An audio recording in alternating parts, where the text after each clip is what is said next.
Well, in a few minutes, we're going to watch you working with a couple and doing this symbolic experiential therapy. Can you tell us what your goals were in this interview?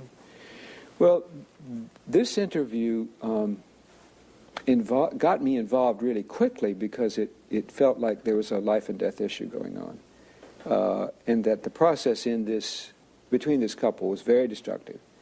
And I was worried about the life of one of these people. Because there was a health problem. Issue, and really connected with the way this guy was relating to the world. So it's a physical life or death issue, Absolutely. not a psychological one.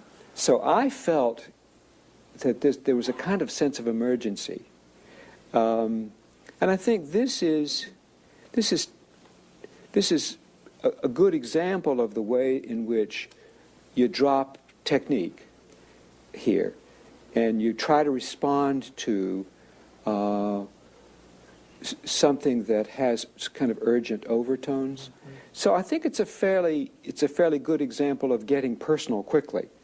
One of the ways I connected with this is that I had a health problem recently. Mm-hmm. That was scary. It's been resolved, but it affected my family, my marriage, so I had a kind of personal involvement, and I think this is something that always happens to us, that there's something personal about this experience that we're seeing, so it involves us.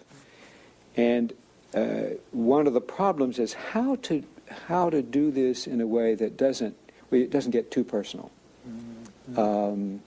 So I was wondering as I worked here, am I personalizing this too much? Am I getting too caught up into that? Right, and I talked with them about that at the end. I perhaps should have done it in the beginning. But see, I think this is the way we always connect. That is, we find something in this family that comes out of our own experience. Uh-huh. And the therapy is really about how to use that experience. And you disclose that, too. I disclose it if I have the courage or feel like it's important. Mm-hmm. But I think that's what everybody's therapy is about. This is not the practice of an intellectual discipline. This is a personal voyage that we're on. And the exciting thing about the experiential, symbolic experiential, is it licenses us to say that this is the way therapy is generated, is out of the chemistry of the patient and the chemistry of the therapist, and the mixture of these lives. Mm-hmm. And what's exciting about it for me is the license that we all got originally from Whitaker, which is to be honest about what you're experiencing and what you're seeing. So the goal then, kind of in a nutshell for this session, would be working with this couple? The husband in this case is under-functioning. He's really shut down. Okay. And his wife is dominating the conversation, the relationship. So the goal is to get some more balance in that goal system? here is to get him to be a person. Okay. Because he's killing himself. And then she has to allow him. She has to make some space. Right. Okay. And he's so intrapunitive. He's so inward turned.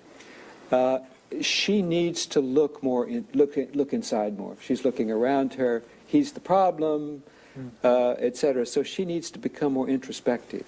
Is there anything special we should watch for? Well, watch the way I struggle here.